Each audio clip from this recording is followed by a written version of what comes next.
नमस्कार मित्रांनो, पावसाचा जोर ओसरला तर मुंबईसह या जिल्ह्यांमध्ये आज आपल्याला पावसाची शक्यता पाहायला मिळणार आहे।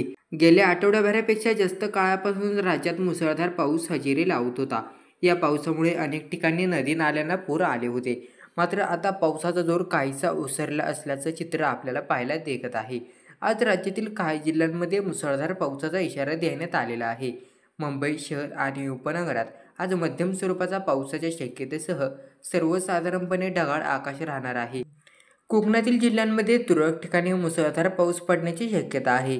रायगड आणि रत्नागिरी जिल्ह्यांमध्ये आजही येलो अलर्ट देण्यात आला असून या जिल्ह्यात मुसळधार पावसाची शक्यता आहे।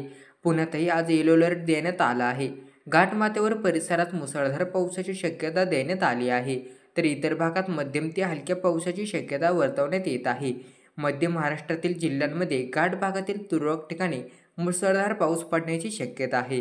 उत्तर मध्य महाराष्ट्रातील जिल्ह्यांमध्ये तुरळक ठिकाणी मुसळधार पाऊस पडण्याची शक्यता। विदर्भातील जिल्ह्यांमध्ये तुरळक ठिकाणी विजांचा कडकडाटासह वादळ सोसाट्याचा वारा आणि मुसळधार पाऊस पडण्याची शक्यता आहे। उद्या मात्र जवळपास संपूर्ण विदर्भात मुसळधार पावसाचा येलो अलर्ट जारी करण्यात आलेला आहे।